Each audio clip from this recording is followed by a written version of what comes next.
Screen में आया तो कंटिन्यू कर देना, रिकॉर्डिंग में कर रहा हूँ।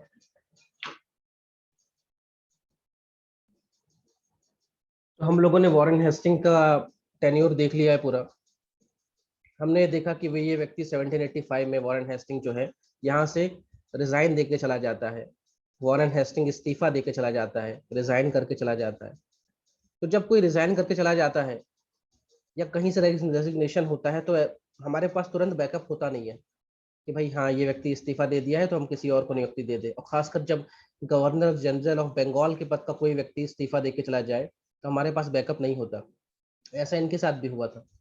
ईस्ट इंडिया कंपनी समझ ही नहीं पाई हुआ क्या है, ये वॉरेन हेस्टिंग क्यों चला गया यहाँ से। लेकिन भाई वो तो चला गया, उसने यहाँ से जहाज में बैठा, 1-2 महीने तक तो पता ही नहीं चला वॉरेन हेस्टिंग गया कहाँ है, क्योंकि भाई 3-4 महीने लगते थे जहाज पहुंचने में ब्रिटेन। जब वहां वो पहुंचा तो उसने रख दिया इस्तीफा अपना कि भैया मुझे करनी नहीं नौकरी, आप लोगों ने पिट्स एंड एक्ट ले आया मेरे ऊपर, बहुत सारा और कानून ले आया है, मुझसे नहीं हो पाएगा क्योंकि मैं तो करप्ट आदमी हूँ और करप्शन मेरा हो नहीं रहा। तो भाई 1785 में वॉरेन हेस्टिंग का जो कार्यकाल है वो खत्म होता है।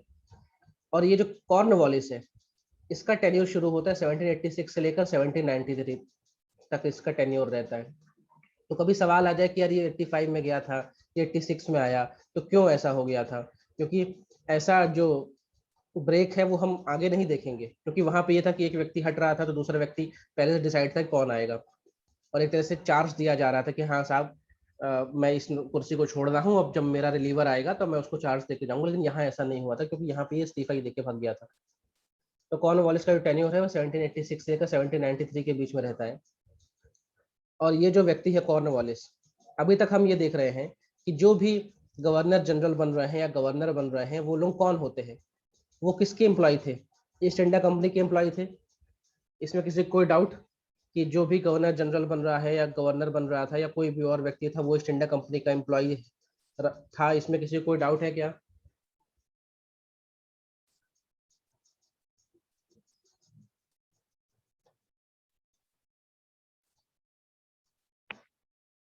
रिप्लाई कर दो भाई।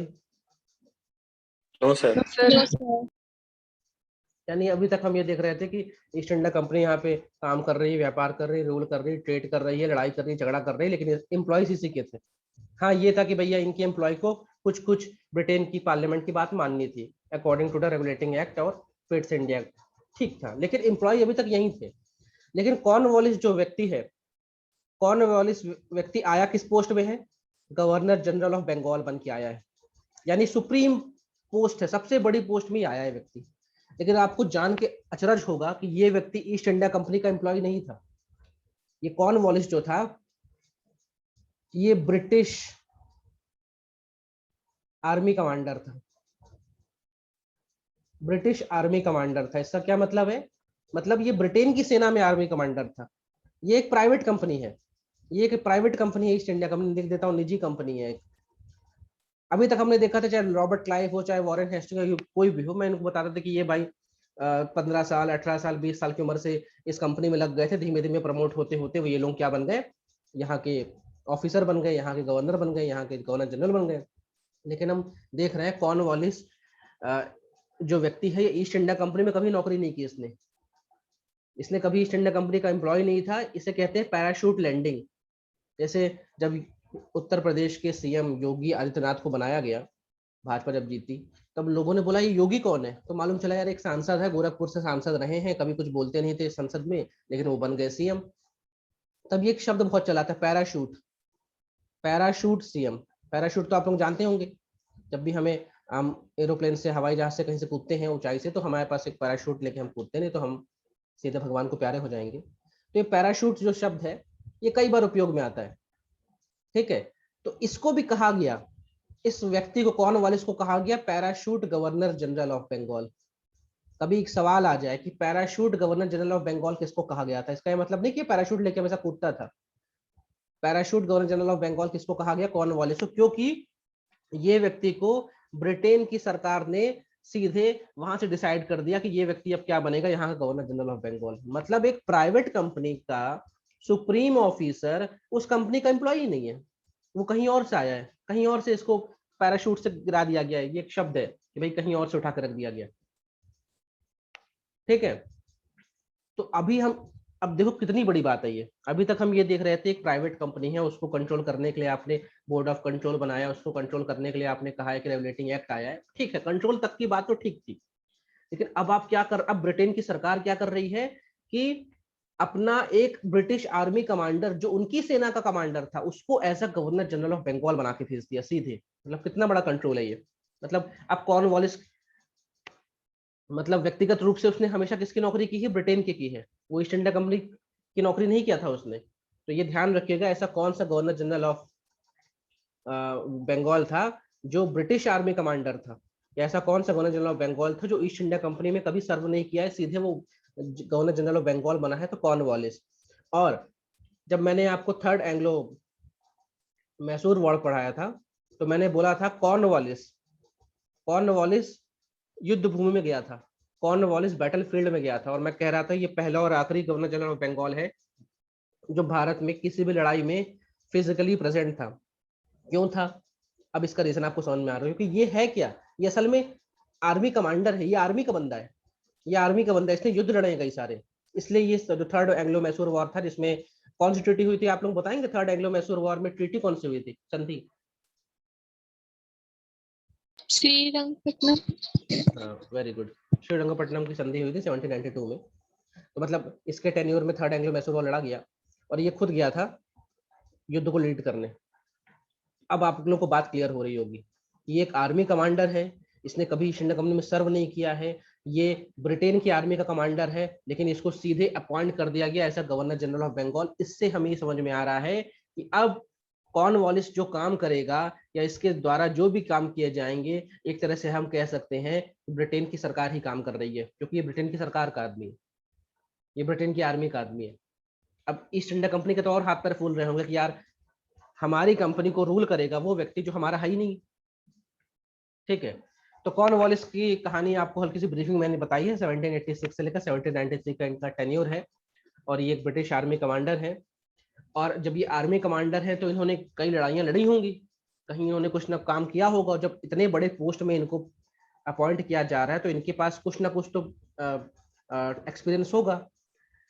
तो अगर हम यूएसए की बात करें, देखो यूएसए में आज 51 स्टेट है, वैसे है तो 50, और एक जो आपका वॉशिंगटन डीसी है उसको भी हम स्टेट मान लेते हैं, डिस्ट्रिक्ट ऑफ कोलंबिया जो है, टोटल 51 एंटिटी है। लेकिन जब यूएसए आजाद हुआ था तो उसमें कुल 13 राज्य थे, यानी ये एक तरह से कह सकते हैं यूएसए के 13 राज्यों को कौन, किसने गुलाम बना के रखा था? ब्रिटेन ने गुलाम बना के रखा था। तो 1775 से लेकर 1786 तक, इतने समय तक चला है यूएसए का वॉर ऑफ इंडिपेंडेंस, यानी यूएसए का स्वतंत्रता संग्राम चला है। और यहाँ पे अमेरिका को गुलाम किसने किया था? ब्रिटेन को। और अभी मैं कह रहा हूँ कि ये ब्रिटेन की आर्मी कमांडर, मतलब ब्रिटेन की सेना का यह कमांडर था। तो ये जो कॉर्नवालिस था,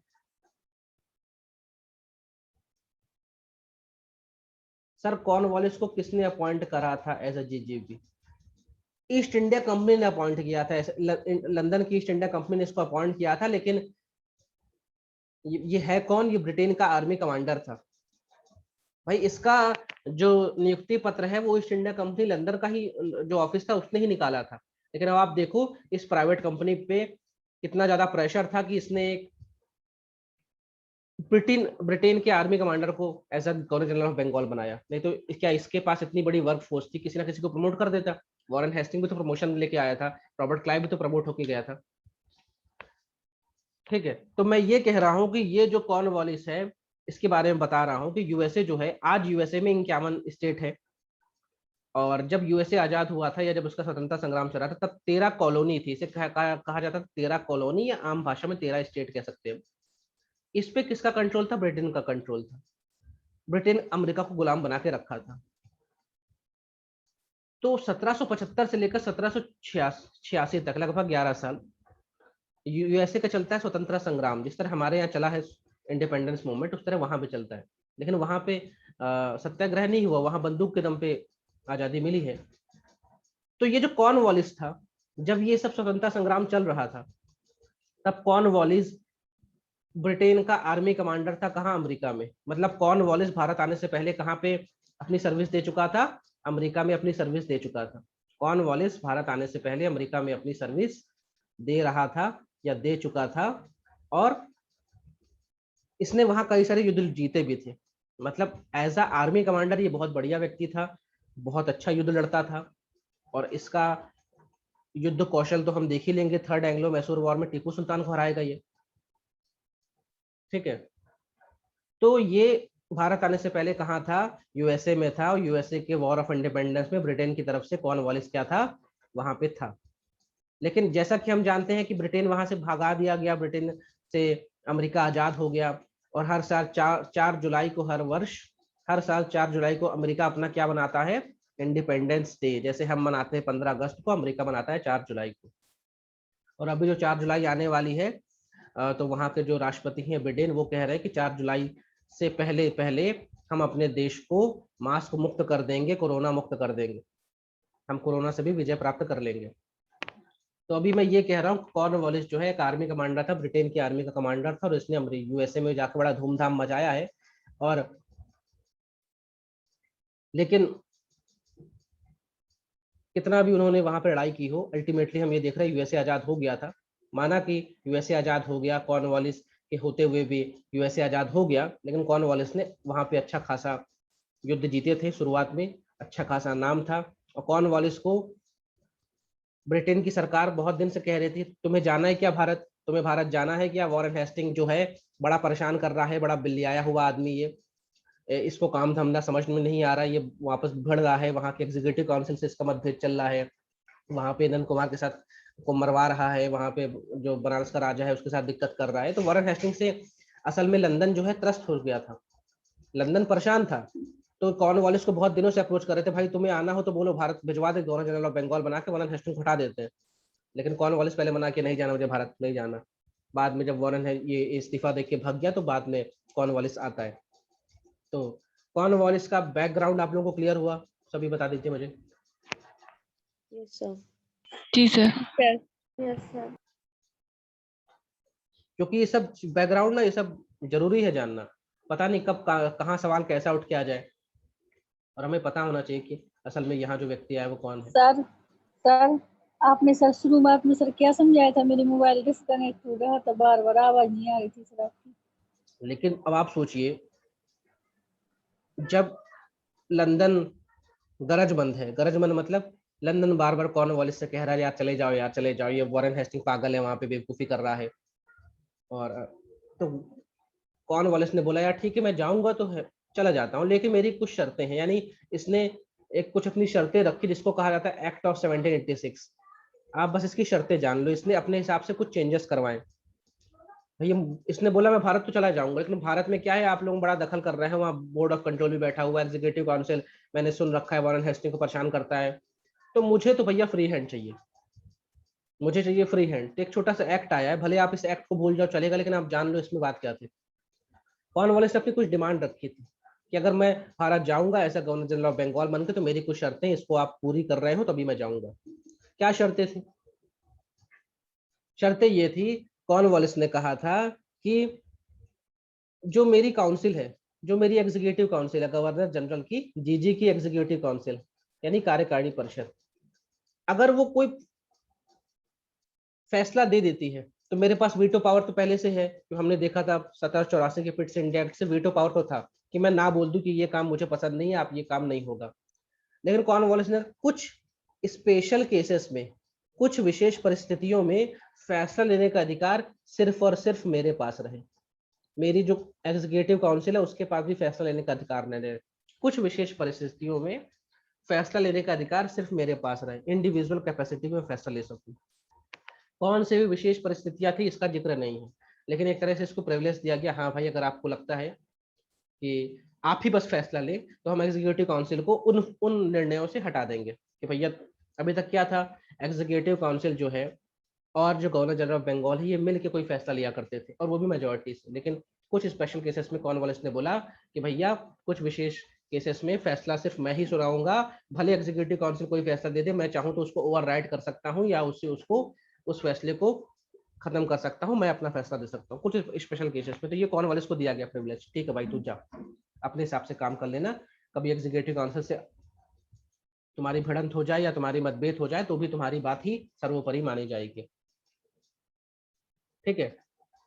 और इसने क्या कहा, इसने बोला कि साहब 1784 के एक्ट में 1784 के पिट्स इंडिया एक्ट में मैंने बोला था जो एग्जीक्यूटिव काउंसिल है, जो गवर्नर जनरल की कार्यकारिणी परिषद है, उसमें कुल कितने मेंबर हैं बताइए मुझे 1784 के एक्ट के हिसाब से। सर 4 3 जी सर। जी सर। 1773 के रेगुलेटिंग एक्ट के हिसाब से एग्जीक्यूटिव काउंसिल में मेंबर थे 4 और 1784 के पिट्स इंडिया एक्ट से उनकी संख्या 1 कम कर दी गई, हो गए 3। अच्छा, अब इस 3 में से मैंने बोला था एक मेंबर तो रहेगा क्या, कमांडर इन चीफ। मैंने बताया था 1784 के पिट्स इंडिया एक्ट में कहा गया कि जो 3 मेंबर्स हैं उनमें से एक व्यक्ति कंपलसरी क्या होगा, कमांडर इन चीफ। अब कॉर्नवालिस तो खुद ही सेना मतलब सैनिक था ना, यानी एक सैन्य मिलिट्री ऑफिसर था, बहुत बड़ी बड़ी लड़ाइयाँ लड़ी थी यूएसए में। तो कॉर्नवालिस ने बोला कि भैया जो कमांडर इन चीफ का जो पोस्ट रहेगा ना वो मैं ले लेता हूँ। मतलब जब तक कॉर्नवालिस रहा तो गवर्नर जनरल ऑफ बंगाल भी रहा, साथ में कमांडर इन चीफ भी रहा। तो अभी तक क्या था, ये जो एग्जीक्यूटिव काउंसिल है इसमें 3 मेंबर्स होते हैं, ठीक है। उसमें से एक मेंबर है कमांडर इन चीफ, मतलब भारत में अगर युद्ध लड़ना पड़ेगा तो एक हमारे पास एक मिलिट्री ऑफिसर होना चाहिए, क्योंकि इसके पहले वॉरेन हेस्टिंग जो था वो मिलिट्री का बंदा तो था नहीं, वो नॉर्मल बंदा था। वो रॉबर्ट क्लाइव भी मिलिट्री का बंदा नहीं था, ये सब तो एडमिनिस्ट्रेशन थे ना। जैसे हर आईएएस कर्नल जनरल नहीं हो सकता, हर आईएएस कैप्टन नहीं हो सकता, ठीक है। लेकिन कॉर्नवालिस तो क्या था भैया, वो खुद मिलिट्री का आदमी था। तो उसने बोला भाई कमांडर इन चीफ का जो पोस्ट है ना इसमें कोई नया बंदा नहीं आएगा, मैं ही गवर्नर जनरल ऑफ बंगाल भी हूँ और मैं ही कमांडर इन चीफ हूँ। यानी कॉर्नवालिस के समय कार्य ये जो इन लोगों की टोटल जो स्ट्रेंथ थी वो कितनी थी, होनी कितनी चाहिए, एक तो खुद तुम और 3, मतलब होने कितने चाहिए 4 लोग, लेकिन एक्चुअल में थे कितने 3 लोग, क्योंकि 2 पोस्ट तो ये अकेले ही संभाल रहा है ना, कमांडर इन चीफ भी ये था और गवर्नर जनरल ऑफ बंगाल भी ये था। क्लियर हुई कहानी सभी को?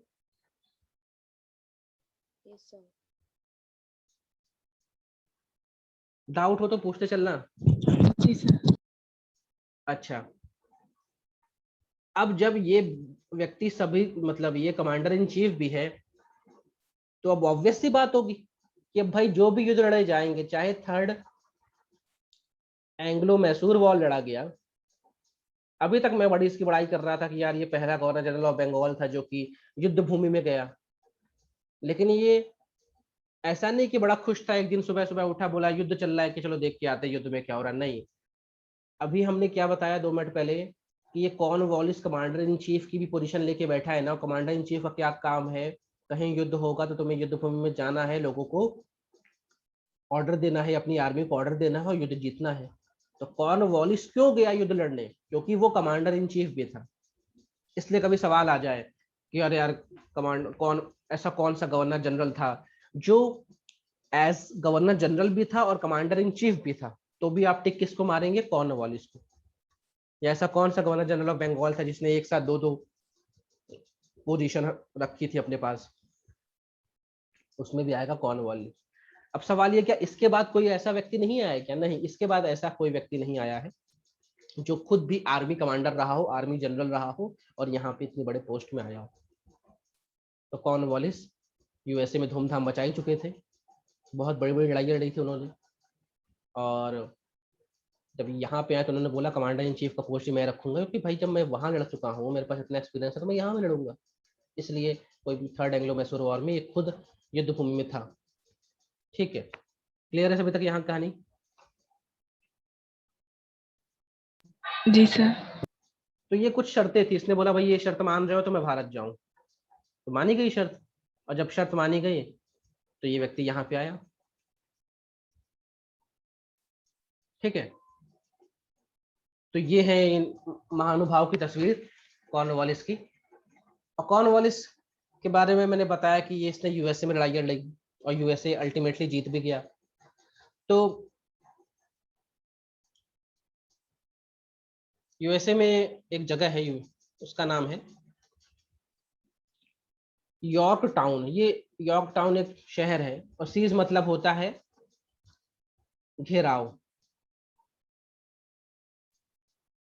असल में क्या था, यूएसए का जो स्वतंत्रता संग्राम चल रहा था तो यूएसए को गुलाम किसने बनाया था?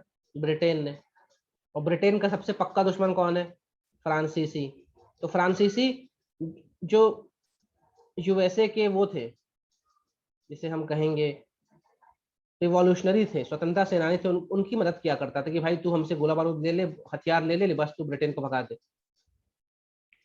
तो एक काफी फेमस लड़ाई है जिसको कहा जाता है यॉर्क टाउन की लड़ाई, 1781 में हुई थी। और इस लड़ाई में ब्रिटेन हारा था। यानी ब्रिटेन जब हारा था तो इस लड़ाई का लीड कौन कर रहा था ब्रिटेन की तरफ से? ये कॉर्नवालिस लीड कर रहा था इस लड़ाई को। और इस लड़ाई में ये हार गए थे, सरेंडर किया था इन्होंने। तो यॉर्क टाउन की जो लड़ाई है उसमें किस भारतीय गवर्नर जनरल ने सरेंडर किया था? कभी आ जाए तो कॉर्नवालिस का नाम आपको याद रखना है। या ये समझ लो कि कॉर्नवालिस इकलौता ऐसा व्यक्ति है जो यूएसए के स्वतंत्रता संग्राम के समय वहां था और बाद में भारत का गवर्नर जनरल बनता है। तो ये छोटी सी मैंने बात है बता दी कि अब आप खुद सोचेंगे कि यार जब ये आदमी वहां पे हार गया, जब ये वहां पे सरेंडर कर दिया, तो इसको तो जेल में डालना चाहिए। हमने देखा डुप्ले ने यहाँ पे युद्ध हारा, कर्नाटिक वॉर हारा तो उसको जेल में डाल दिया। लेकिन यहाँ पे हम तो देख रहे हैं उसका प्रमोशन करके, उसका महिमा मंडन करके उसको भारत में ऐसा गवर्नर जनरल ऑफ बंगाल बना रहे। तो ऐसा क्यों किया इसने? इसको तो जेल में डालना चाहिए था, इसने तो यहाँ पे युद्ध हरवा दिया था। ऐसा इसलिए नहीं किया गया कि भले ही इसने युद्ध हराया या हार गया, लेकिन भाई ये इसने बहुत से युद्ध जीते भी थे, ये बहुत अच्छा आर्मी कमांडर था। इसलिए इनको लगा भारत में बहुत बड़ा एरिया इन लोगों ने कब्जा कर ही लिया है, टीपू सुल्तान बैठे हैं, मराठा बैठे ही हैं, इन लोगों को कंट्रोल कौन कर सकता है? इन लोगों को कंट्रोल कर सकता है तो अभी कॉर्नवालिस को भेजना चाहिए। कॉर्नवालिस ने यूएसए में बहुत अच्छी लड़ाइयाँ लड़ी थी, इसलिए कॉर्नवालिस को यहाँ पे भेजा गया। ठीक है, तो कॉर्नवालिस की तस्वीर है, चलते हैं आगे। ठीक है, और एक ये तस्वीर और है, वर्जीनिया में भी एक जगह है यूएसए में, वहां भी कॉर्नवालिस जब हारा था तो उसको सरेंडर करना पड़ा था। ये सब तस्वीर जो है ये आपको ब्रिटेन का जो पार्लियामेंट है वहां मिल जाएगी। कभी मौका मिले ब्रिटेन के पार्लियामेंट देखने का तो वहां ये तस्वीर मिलेगी। और इस तस्वीर का नाम है सरेंडर ऑफ कॉर्नवालिस। इस तस्वीर का नाम है सरेंडर ऑफ कॉर्नवालिस, मैंने कॉर्नवालिस सरेंडर कर रहा है, कॉर्नवालिस हार गया, सरेंडर कर रहा है। ठीक है, तो कोई कहे कि कॉर्नवालिस ने तो वहां पे कई युद्ध हारे, आखिरी में सरेंडर किया, फिर भी उसको भारत क्यों भेजा गया? क्योंकि माना कि वो युद्ध हारा, लेकिन वो एज अ बहुत अच्छा आर्मी कमांडर था, मिलिट्री जनरल था, इसलिए उसको यहाँ पे रखा गया। ठीक है, और यही बात यहाँ पे लिखी है कि ईआईसी ने उसको क्यों रखा, ईस्ट इंडिया कंपनी ने उसको क्यों बना के भेजा भारत का गवर्नर जनरल ऑफ बंगाल? क्योंकि भारत में कई सारे युद्ध छुटपुट हो रहे थे और हमें एक ऐसा व्यक्ति चाहिए था सबसे ऊंची पोस्ट में जो कि मिलिट्री का भी जानकार हो, इसको युद्ध भी करना आता हो, युद्ध कौशल भी आता हो सकता है कॉर्नवालिस को अगर यहाँ नहीं भेजते, किसी और नॉर्मल व्यक्ति को भेजते तो शायद टीपू सुल्तान हारता ही नहीं, थर्ड एंग्लो मैसूर वॉर में टीपू सुल्तान जीत जाता। क्योंकि टीपू सुल्तान को सपोर्ट कौन कर रहा था? फ्रांसीसी सपोर्ट कर रहे थे। और फ्रांसीसियों से तो खुन्नस खाया कॉर्नवालिस पहले से बैठा था, फ्रांसीसियों ने यूएसए में मदद की थी रिवॉल्यूशनरीज की। तो यहाँ पे कॉर्नवालिस ने थर्ड एंग्लो मैसूर वॉर में जब टीपू सुल्तान को हराया, तब असल में उसने फ्रांसीसियों को भी तो हरा दिया, क्योंकि फ्रांसीसी किसका सपोर्ट कर रहे थे? टीपू सुल्तान को। तो अंग्रेज तो भाई कहते हैं उन्होंने हमको गुलाम बनाया, इसका ये भी मतलब है कि वो हमसे ज़्यादा दिमागदार थे, वो हमसे ज़्यादा क्लेवर थे, चालाक थे, वो पता था कि कैसे किसको कंट्रोल करना है, किसको बेवकूफ़ बनाना है, कहाँ कैसे काम करना है। या हम इतने भोले थे कि हम उनके चंगुल में फंस गए, उनकी बातों में आकर। लेकिन ये तो मानना पड़ेगा उन्होंने दुनिया में रोल किया तो वो बहुत ही चालाक व्यक्ति थे, बहुत ही क्लेवर व्यक्ति थे ब्रिटिश। ठीक है, और क्यों इसको बुलाया गया? क्योंकि ये काफ़ी ज़्यादा एनर्जेटिक एडमिनिस्ट्रेटर था, इसने जहाँ जहाँ काम किया वहाँ बहुत सारे सुधार लाए हैं, बहुत सारे अच्छे रिफॉर्म्स लाए थे, इसलिए उसको यहाँ पे लाया गया। जब भी कॉर्नवालिस का नाम आता है तो परमानेंट सेटलमेंट को लेकर नाम जरूर आता है। कॉर्नवालिस का मतलब पर्यायवाची हो गया परमानेंट सेटलमेंट। जैसे मुकेश खन्ना का नाम जब भी आएगा तो अपन शक्तिमान ध्यान कर लेते हैं, अरे शक्तिमान मुकेश खन्ना। वैसे जब भी कॉर्नवालिस का नाम आए, कहीं भी लिखने को आए, कोई भी पूछे कॉर्नवालिस कौन था, और अगर आपने परमानेंट सेटलमेंट नहीं बोला मतलब आपने पूरी बात तो बताई नहीं। ये एक तरह से लैंड रिफॉर्म था। और इसमें इसने क्या किया था कि जो भी भाई इनका काम क्या था, टैक्स कलेक्ट करना, इनको टैक्स चाहिए था। टैक्स कहाँ से आएगा? जमीन से आएगा। उस समय फैक्ट्रियां तो है थी नहीं कि फैक्ट्री से टैक्स आएगा, जमीन से आएगा, लैंड टैक्स आएगा। ये जमीन किसके पास थी? किसान के पास थी। और इसका टैक्स कलेक्ट करने का अधिकार किसने किसको दे दिया? जमींदारों को, कि जमींदारों को कहा भाई ये 20-50-100 गांव तुम्हारे अंडर में है, तुम मुझको टैक्स ला के दो। तो परमानेंट सेटलमेंट का मतलब ये था कि इसने फिक्स कर दिया, मुझे इस गांव से, इस शहर से, इस जिले से इतना रुपया चाहिए, फिक्स कर दिया। और परमानेंट सेटलमेंट 10 साल के लिए था कि 10 साल का पैसा पहले से फिक्स हो गया कि अगले 10 साल में मुझको इतना पैसा चाहिए। और जो तुम पैसा लेके आओगे, कौन लाओगे? जमींदार पैसा लेके आएगा। जमींदार किससे किसान पैसा लेके आएगा? किसान से, फार्मर से या पीसेंट से पैसा लेके आएगा। तो जमींदार अगर 11 रुपए लेके आता है तो उसमें से 10 रुपए किसको मिलेगा? ईस्ट इंडिया कंपनी को मिलेगा। 1 रुपया जमींदार खुद रख ले कमीशन कि भैया वो पैसा लेके आया। तो कहीं कहीं ऐसा लिखा रहता है कि 1/11 हिस्सा जमींदार के पास है और 10/11 हिस्सा कंपनी के पास चला था। इनको मैं और डिटेल से पढ़ाऊंगा अभी, लेकिन जब मैं तीनों पढ़ाऊंगा, एक बार मैं परमानेंट भी पढ़ाऊंगा आपको, सेटलमेंट, महालवाड़ी भी पढ़ाऊंगा, रेतवाड़ी भी पढ़ाऊंगा। तो अगली 2-3 क्लास में हम इनको देख लेंगे। अभी और इतना आप जानो कि इसने परमानेंट सेटलमेंट शुरू किया था, एक तरह का लैंड रिफॉर्म था, और इसने बंगाल में शुरू किया था। और बंगाल जब भी मैं कहता हूँ तो आपको क्या याद रखना है? बंगाल में आज का बंगाल है, आज का पूरा बांग्लादेश है, आज का बिहार है, और आज का उड़ीसा है। ठीक है, क्योंकि उस समय बंगाल बहुत बड़ा था। यहां तक की कहानी क्लियर है?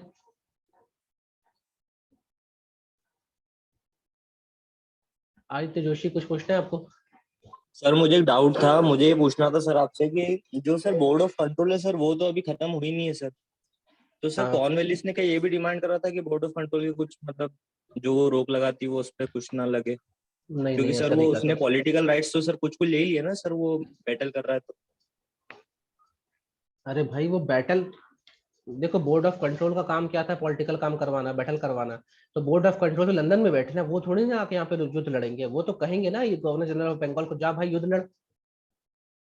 और सबसे अच्छी बात ये देखो, जो बोर्ड ऑफ कंट्रोल में जो 6 मेंबर्स हैं वो ब्रिटिश, हैं वो सरकार के आदमी। ये आर्मी कमांडर रह चुका है ब्रिटेन का, तो इसके तो उसके साथ व्यक्तिगत संबंध रहे होंगे। तो यहाँ पे तो और अच्छी बात है कि भाई इतना भरोसा करते थे कि भाई कॉर्नवालिस अगर यहाँ पे युद्ध कर रहा है, चलो हमारी सहमति है। क्योंकि कॉर्नवालिस वॉरेन हेस्टिंग नहीं था ना, कॉर्नवालिस रॉबर्ट क्लाइव नहीं था। कॉर्नवालिस वो था जो कि मिलिट्री जनरल था, जिसने युद्ध लड़े हैं। कॉर्नवालिस शायद 20-22 साल की उम्र से ही मिलिट्री में शामिल हो गया था। और कॉर्नवालिस बहुत अमीर घराने से था, बहुत सभ्य घराने से था। लेकिन उस समय क्रेज था कि बड़ी बड़ी एरिस्टोक्रेट फैमिली के बच्चे भी आर्मी में जाते हैं, मिलिट्री में जाते हैं। तो बहुत बड़े घराने से था ये। तो बोर्ड ऑफ कंट्रोल रहेगा, उसका ये काम है कि युद्ध करवाना, युद्ध शुरू करना, युद्ध बंद करना। अब अगर कॉर्नवालिस यहाँ चिट्ठी लिख के देगा कि साहब हमें लग रहा है टीपू सुल्तान तेज चल रहा है, टीपू सुल्तान अटैक कर सकता है, टीपू सुल्तान अपनी आर्मी इकट्ठा कर रहा है, तो आप जैसा कहें, और विथ रीजंस देगा कि यार मैंने ऐसी चीजें पता की है, टीपू सुल्तान यहाँ पे अटैक करने की कोशिश कर रहा है, तो क्यों बोर्ड ऑफ कंट्रोल उसको हाँ नहीं बोलेगा कि हाँ आप आगे बढ़िए, आप युद्ध करिए? क्योंकि वो तो समझ रहा है ना उस चीज को। तो वो एक तरह से मतलब सिनर्जी में काम कर रहा है। बोर्ड ऑफ कंट्रोल, कॉर्नवालिस एक तरह से टीम वर्क कर रहे हैं। वहीं वॉरेन हेस्टिंग और बोर्ड ऑफ कंट्रोल के बीच में बड़ी दिक्कतें होती थी। वॉरेन हेस्टिंग करप्ट आदमी था पूरा। वॉरेन हेस्टिंग को युद्ध का कोई अनुभव नहीं था कि युद्ध कैसे करना है। एक तो युद्ध उसने रोहिला वॉर किया, तो रोहिला वॉर में भी जहां पे काम हो सकता था डंडे से, वहां उसने तलवार यूज करवा दी। जहां पे कोई एग्जाम्पल दे रहा हूँ कि जहां डंडे से ही शांत हो सकता था काम, वहां तलवार यूज कर दी।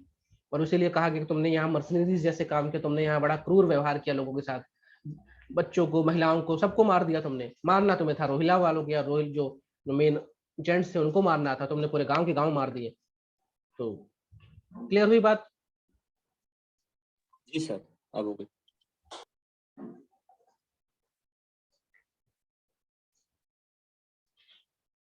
कॉर्नवालिस के समय टीपू सुल्तान को उसने हराया, श्रीरंगपट्टनम की संधि कराई। 3 करोड़ रुपए की बात थी, 1.5 करोड़ रुपए उसी टाइम नगद ले लिए। 1.5 करोड़ रुपए नहीं दे पाया तो उसके 2 बच्चे रख लिए। ठीक है, कई बार बता चुका हूँ, आप लोग को याद हो गया होगा। कॉर्नवालिस जो था, मैं कहूँ जितने भी गवर्नर जनरल आए हैं, जितने भी आए, अगर सुधार की बात की जाएगी, सुधार मतलब रिफॉर्म्स की बात की जाएगी, तो उसमें नंबर 1 आएगा कॉर्नवालिस। उसने बहुत सारे सुधार लाए। थोड़ा जिसे कहते हैं हेक्टिक होगा आपको ये लेक्चर शायद, या अगला लेक्चर, लेकिन भैया ये जरूरी है, वेरी वेरी इंपॉर्टेंट। अगर अंग्रेजों में मैं कहूँ कि 3 लोग बताओ जिनके बारे में हमें पढ़ना है, हमें एग्जाम के पहले भी पढ़ना है, हमें एग्जाम के दिन भी पढ़ना है, तो मैं बोलूंगा कॉर्नवालिस को पढ़ के जाओ, विलियम बेंटिक को पढ़ के जाओ और डलहौजी को पढ़ के जाओ। ये 3 को तो पढ़ के ही चले जाओ, क्योंकि इन्होंने बहुत काम किए हैं, उनके काम हमको याद रखने ही पड़ेंगे। प्रीलिम्स में इंपॉर्टेंट है, मेंस में इंपॉर्टेंट है, इंटरव्यू में इंपॉर्टेंट है। इसने बहुत सारे सुधार लाए, और कॉर्नवालिस ने जितने सारे सुधार लाए हैं, रिफॉर्म्स लाए हैं, इसी को कहा जाता है कहीं कहीं कि ये क्या है, कॉर्नवालिस के क्या है, ये कॉर्नवालिस कोड है।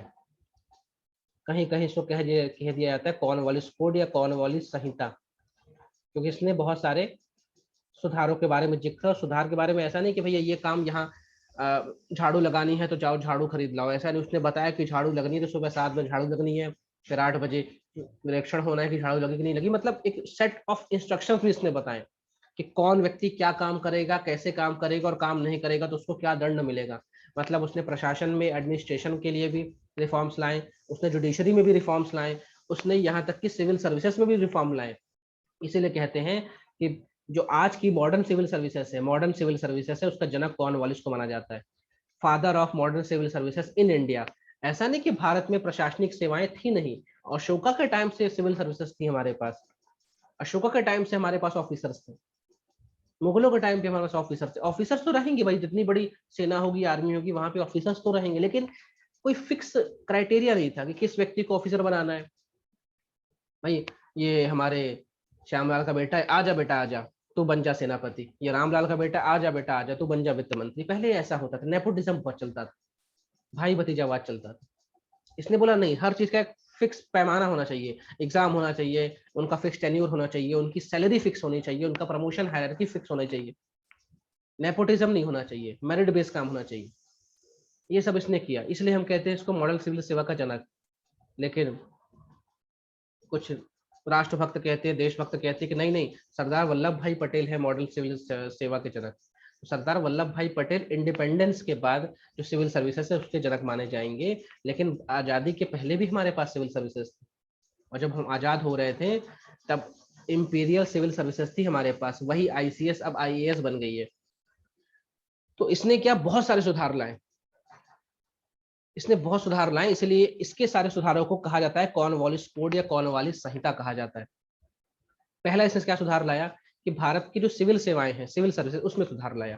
क्या क्या सुधार लाया, पहले मोटे तौर पे हम बताते हैं। आज अगर हम भारत की बात करें तो हमारे पास 4 तरह की सर्विसेज है, group A services, group B services, group D service, C और डी, यानी प्रथम श्रेणी, द्वितीय श्रेणी, तृतीय श्रेणी और चतुर्थ श्रेणी की सेवाएं मेरे पास है। ये जो कॉर्नवालिस था ना, इसने काम तो बहुत बढ़िया किया, लेकिन था तो ये, जिसे हम कहेंगे रेसिस्ट आदमी था, या जिसे हम कहेंगे कि बड़ा रंग भेद करता था ये।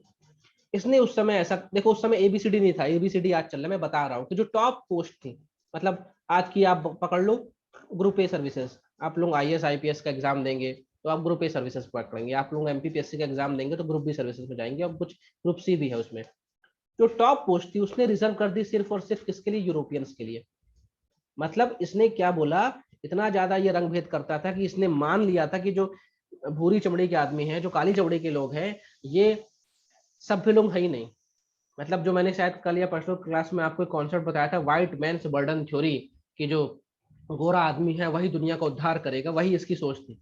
इसने जो टॉप पोस्ट थी वो रिजर्व कर दी सिर्फ और सिर्फ यूरोपियंस के लिए, सिर्फ यूरोपियंस के लिए रिजर्व कर दी इसने, बोला। और ये जब आया तो कई लोग ऐसे थे भारतीय जो उन टॉप पोस्ट में ऑलरेडी थे, ग्रुप ए सर्विसेज में उस समय पहुंच भी गए थे, तो इसने आते ही उन लोगों को नौकरी से भी निकाल दिया। नहीं नहीं, उच्च सेवाओं में जैसे यूरोपियंस रहेंगे, भारतीय नहीं रहेंगे। मतलब उसको भरोसा नहीं था इंडियंस में, बड़ा बहुत ज्यादा। वो कैसा आदमी है, रेसिस्ट आदमी है, इसलिए वो इस चीज को लेकर उसकी बड़ी थू होती है कि इसने बड़ा रंग भेद किया।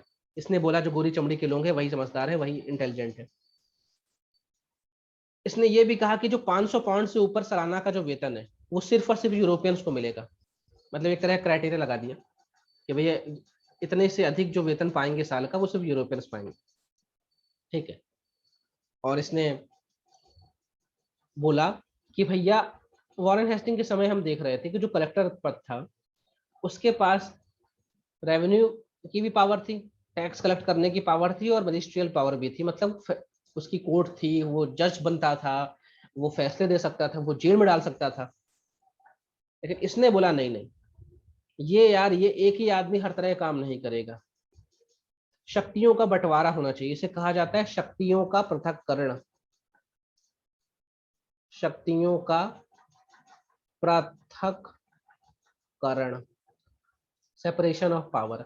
असल में एक व्यक्ति रहा, रोसो नाम का एक व्यक्ति हुआ था, तो ये रशियन था, ये फ्रांसीसी व्यक्ति था रोसो नाम का, और इसने कहा था सबसे पहले अपनी किताब में कि भैया क्या होना चाहिए, शक्तियों का बंटवारा होना चाहिए, मतलब एक आदमी हर तरह का काम ना करे।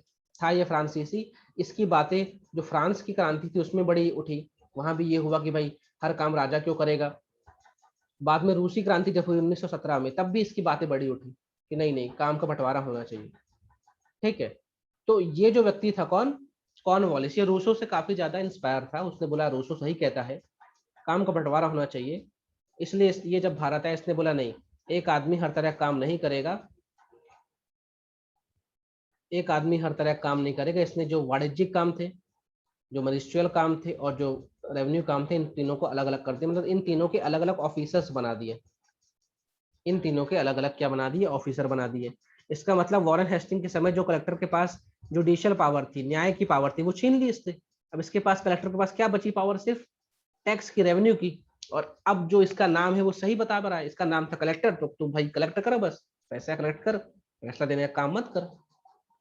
तो आज भी ऐसा है, आज हम देखें तो जुडिशरी के लिए जज हैं, ठीक है, एडमिनिस्ट्रेशन के लिए आपके पास सिविल सर्विसेज है, और जो पुलिस वाला काम है वो अलग है, लॉ एंड ऑर्डर का काम अलग है।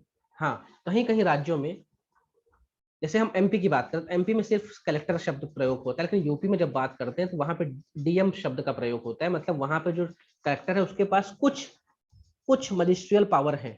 हमारे पास भी है मजिस्ट्रियल पावर, लेकिन ऐसा नहीं कि कलेक्टर खुद की कोर्ट होगी और फैसला दे देगा, हाँ भाई इसने चोरी की है, इसको 8 साल की जेल, इसने मर्डर किया, इसको सजाए मौत, ऐसा फैसला कलेक्टर नहीं दे सकता। लेकिन वॉरेन हेस्टिंग का कलेक्टर के समय का कलेक्टर ऐसा फैसला दे सकता था। आज भी हमारे पास कलेक्टरों के पास कुछ पावर्स हैं, जैसे धारा 144 लगाने की पावर कलेक्टर के पास है, और जो फायर ओपन करने की पावर कलेक्टर के पास है। एसपी ऐसा नहीं बोल सकता किसी को कि फायर ओपन कर दो, एसपी कोई परमिशन लेनी पड़ती कि साहब दंगा हो गया है, आप अलाउ कर रहे हैं कि फायर ओपन कर दें, तो फिर अगर कलेक्टर बोलते हैं हाँ खोल दो फायर, फायर मतलब गोली चला दो, तब चला सकते हैं। ठीक है, और जैसे डिजास्टर मैनेजमेंट एक्ट के तहत लोगों को घेर रहे हैं, बंद कर रहे हैं, ये सब कुछ पावर इसके पास, कलेक्टर के पास आज है, लेकिन उस तरह की पावर नहीं थी जो वॉरेन हेस्टिंग के समय थी। मतलब मोटे तौर पे इसने क्या किया, तो पावर का सेपरेशन शुरू किया, और जो लगभग थोड़े बहुत अंतर से आज भी हमें देखने को मिलता है। यहां तक क्लियर है?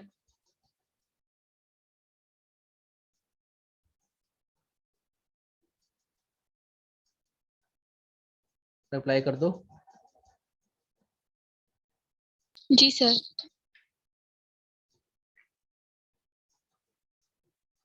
देखो मैं आप लोगों को देख नहीं पाता, तो आप लोग बोलते रहो, मतलब जब बोलने का वक्त है तो बोलते रहो, पता चलता है कि हाँ पढ़ाने वाला भी जाग रहा है, पढ़ने वाले भी जाग रहे हैं।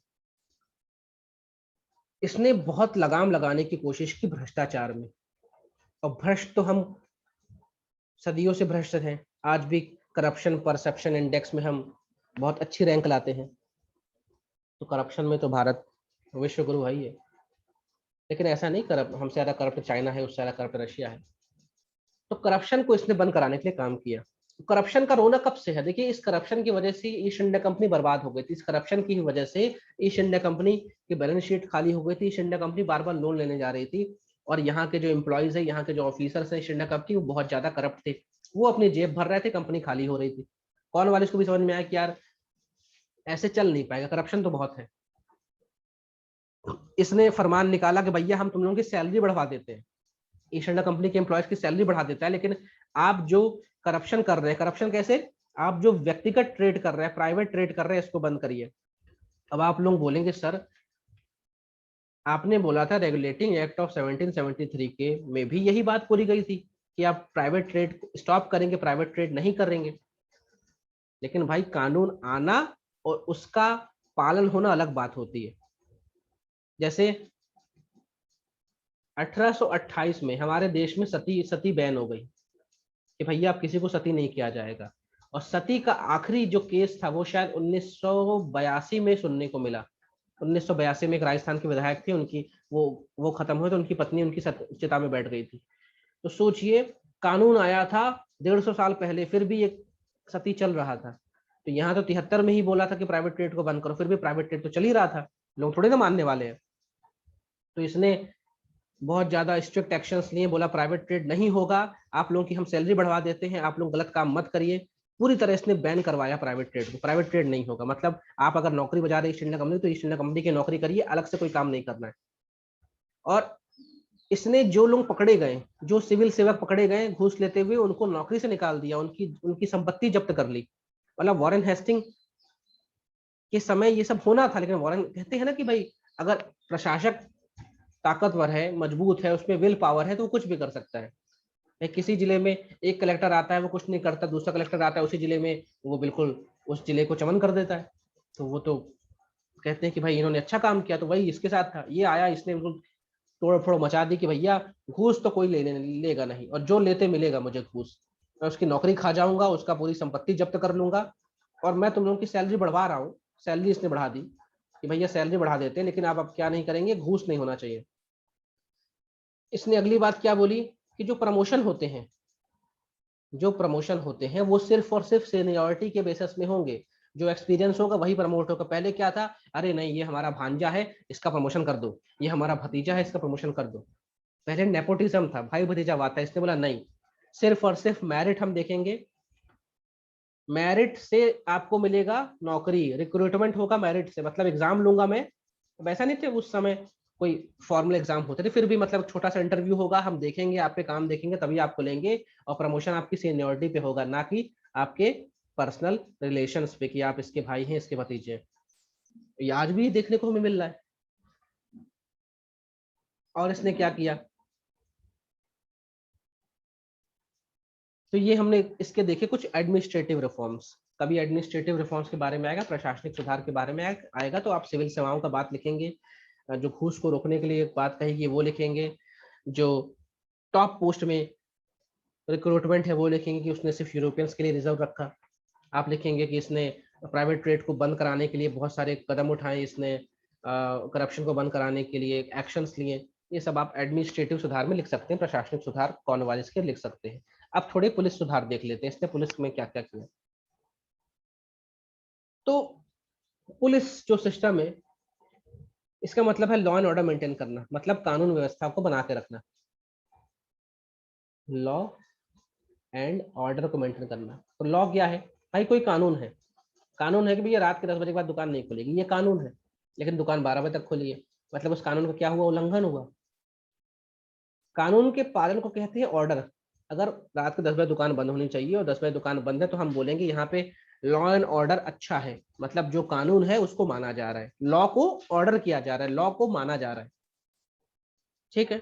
लेकिन कहते हैं लॉ, यहाँ का लॉ एंड ऑर्डर बिगड़ गया, इसका मतलब कानून कहता है कि रात के 10 बजे दुकान बंद होनी चाहिए, और यहाँ पे हम देख रहे हैं रात के 2 बजे तक दुकानें खुली है। मतलब यहाँ का कानून तो है, लेकिन उस कानून की किसे कहते हैं, पालन नहीं हो रहा है। इसके लिए पुलिस बनाया गया कि ये वर्दीधारी लोग रहेंगे, यूनिफॉर्म फोर्स रहेगी, और ये लोगों को जो कानून है उसका पालन करवाएगी, कंपलसरी करवाएगी, पालन करवाएगी यहाँ पर। तो हमारे देश में पुलिस सिस्टम तो बहुत पहले से था, आर्मी भी थी, पुलिस भी थे, जासूसी सिस्टम भी था। अशोका के टाइम भी जासूसी सिस्टम था, स्पाई सिस्टम था, लेकिन वो इनफॉर्मल था। इनफॉर्मल मतलब भैया एक राजा है, उसने बोला यार 500 सिपाही चाहिए पुलिस के लिए, फिर अगले ने बोला नहीं नहीं 50 में ही हो जाएगा, किसी ने बोला नहीं नहीं 1 लाख चाहिए। मतलब कुछ फिक्स नहीं था कि हाँ भाई कौन पुलिस ऑफिसर रहेगा, उसका क्या पद का नाम रहेगा, उसके ऊपर कौन व्यक्ति, उसके ऊपर कौन व्यक्ति, इनकी सैलरी कितनी होगी, इनका प्रमोशन कैसे होगा, कोई फिक्स नहीं था। इसने सब फिक्स कराया, इसने फॉर्मल करवाया, पूरी सिस्टम ही पूरा फॉर्मल करवाया। क्या बोला इसने बोला, हाँ ओमकार मिश्रा बताइए। सर मुझे एक चीज कहना है कि जैसे ये अपन कह रहे हैं कि it lagged formal police system, तो फॉर्मल पुलिस सिस्टम इनके हिसाब से हम बात कर रहे हैं ना, इनकी दृष्टि से बात कर रहे हैं। अब जैसे हमारे यहाँ तो पूरा फॉर्मल पुलिस सिस्टम ही था, और पूरा आर्मी सिस्टम भी फॉर्मल था, सब तो लिखा हुआ है सर उसमें बुक्स में कि इतना इतना लोग होने चाहिए, उनकी ये सैलरी होगी, सब कुछ लिखा हुआ है। तो फॉर्मली तो था, इनके हिसाब से इनफॉर्मल था।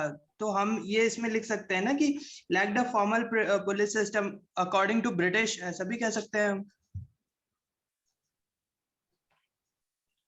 आज जो हमारे पास पुलिस सिस्टम है ना, वो 1860 में इंडियन पेनल कोड बना था, भारतीय दंड संहिता बनी थी, उसके हिसाब से चल रहा है। सीआरपीसी बनी थी और एक इंडियन एविडेंस एक्ट बना था, ये तब बना है 1860-61-62 में, जिसके हिसाब से आज भी चल रहा है हमारे देश में। ठीक है, हम बात कर रहे हैं 1786 से 1793 तक की। आज जो भी आपके पास नियम कायदे कानून है, उनकी जो जननी है ना, वो ये सब ये 3 एक्ट है। इसके बाद बहुत सारे हुए। सीआरपीसी तो सबसे ज्यादा, सबसे जो लेटेस्ट रिफॉर्म है 1973 में आया है, क्रिमिनल प्रोसीजर कोड का। ये जब आया, इस समय तक देश कई सारे राजा रजवाड़ों के बीच में बटा हुआ था। कहीं कोई छोटा राजा, कहीं कोई बड़ा राजा, कहीं कोई मुस्लिम राजा, कहीं कोई सिख राजा, अलग अलग चीज बना। सबका नियम कायदा अपने हिसाब से था। राजा का जुबान ही शासन होता था, कहीं कोई लिखित नहीं था, कोई कोडिफिकेशन नहीं था कि नहीं सिख एम्पायर में ऐसा ही होगा।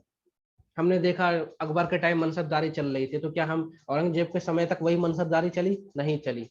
अकबर हो सकता था किसी काम के लिए 5000 का मनसब देता था, औरंगजेब उसी काम के लिए 15,000 का मनसब देता था। फिक्स नहीं था। मतलब जो सुप्रीम अथॉरिटी है, जो वहां का मुखिया है, जो राजा है, जो निजाम है, जो नवाब है, उसके हिसाब से चल रहा था।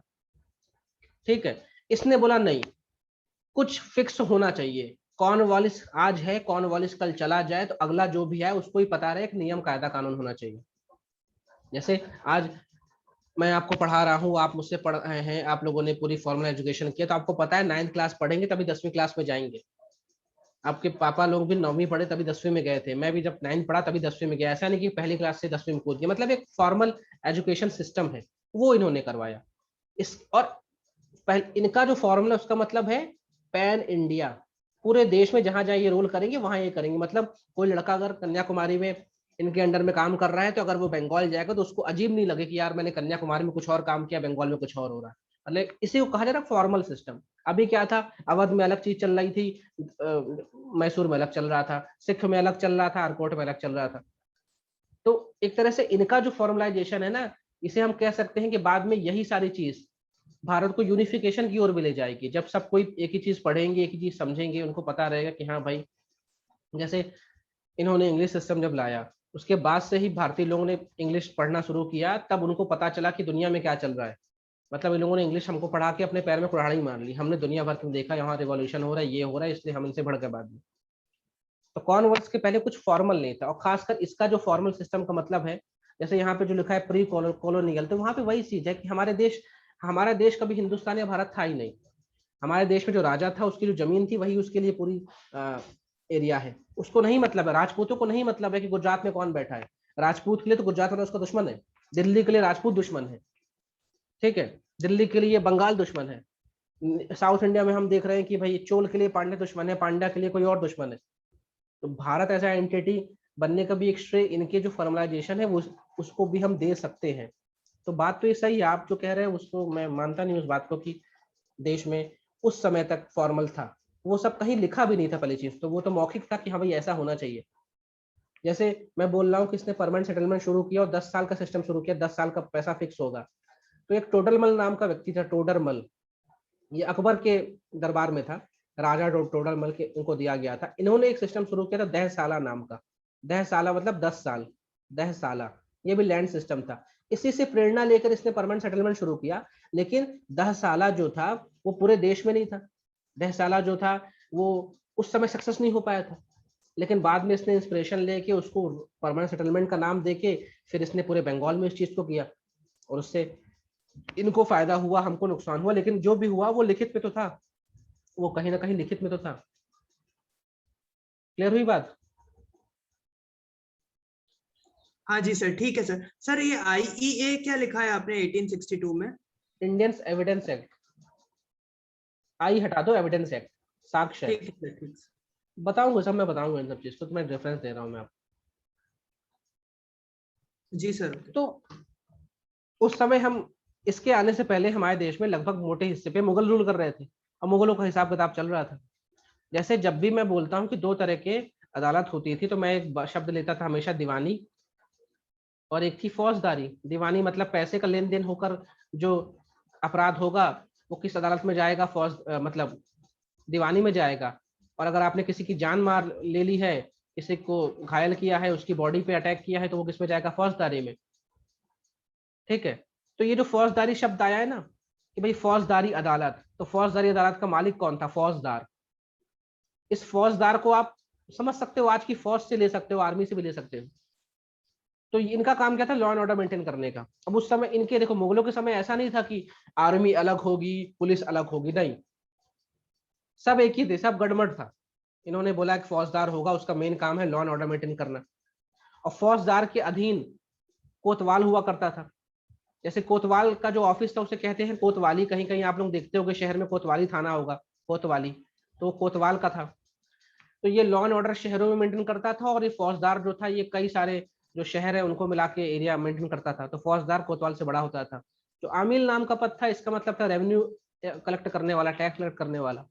इसने ये सब चीज देखी, इसने बोला मजा नहीं आ रहा, इसने बोला टैक्स के लिए तो कलेक्टर को रख लिया अपन ने। ये फौजदार कोतवाली जो है इसको हटाया, बोला कि हम अपनी पूरी एक पुलिस फोर्स बनाएंगे, उसमें बकायदा हायरार्की बनाएंगे। और जिले में जैसे मैं यहाँ लिखूं, जिले में जो सबसे ऊंचा पद होगा उसे कहा जाएगा सुप्रिटेंडेंट ऑफ पुलिस, यानी एसपी। एक जिले का पूरा लॉ एंड ऑर्डर जो मेंटेन करेगा उसको कहा जाएगा एसपी या सुप्रिटेंडेंट ऑफ पुलिस। और इसके अंदर बहुत सारे थाने होंगे, बहुत सारे थाना होंगे। जैसे आप लोग थाना मतलब 2-4 गांव में मिला के एक थाना होता है, शहरों में तो 2-4 8-10 मोहल्ले मिला के एक थाना हो जाता है, आबादी के हिसाब से थाना फिक्स होता है। और थाना को जो मुखिया होगा उसे कहा जाएगा दरोगा। दरोगा आप सुनते होंगे, दरोगा जी आए, दरोगा जी आए। असल में ये टर्म लिखा नहीं है कहीं, लेकिन कहा जाता है दरोगा, दरोगा जी। यूपी बिहार में बहुत दरोगा जी चलता है। तो ये जो एसपी सिस्टम है, थाना सिस्टम है, दरोगा वाला है, एसआई, एएसआई, जो भी आप देख रहे हैं, हवलदार, कांस्टेबल, ये सारा जो आज भी आप देख रहे हैं, ये कॉर्नवालिस ने ही इसकी शुरुआत की थी। मतलब जो आपका मॉडर्न पुलिस सिस्टम है वो भी कॉर्नवालिस के समय से इसकी बुनियाद पड़ी है। इनकी वर्दी होगी, इनके पास बिल्ले होंगे, इनके पास टोपी होगी, इनके पास डंडा होगा, ये सब कॉर्नवालिस तय किया। नहीं तो पता चल रहा है कि आज चड्ढा पहन के घूम रहे हैं, आज पैंट पहन के, आज पैजामा पहन के घूम रहे हैं, कोई ऐसा फिक्स नहीं था कि आज ये। और सबसे बड़ी बात, इसने बोला हम जिनको भी नौकरी में रखेंगे उनकी क्या होगी, सबसे बड़ी बात, भाई आप कहीं काम करते हो आपको सैलरी चाहिए ना, तो एक फिक्स सैलरी होगी, और वो भी एक निश्चित समय पे उनको मिल जाएगी। ऐसा नहीं कि एक बार सैलरी दे दी तो फिर अब 2 महीने भूल गए। क्योंकि यहाँ तक जो मुगलों के टाइम क्या था, या इनके पहले क्या था, इनके पहले ये था, अरे यार टाइम हो गया यार, बहुत 9:30 बज गया। इनके पहले ये था कि भाई जो भी लोग हैं वो काम करें, और उनको गांव दे दिया, गांव के हिसाब से उन लोग अपना गांव से जो रेवेन्यू आएगा उससे कमाए खाएं अपना। ठीक है, बाकी बात अपन कल करते हैं। Thank you everyone. Thanks sir. Thank you sir.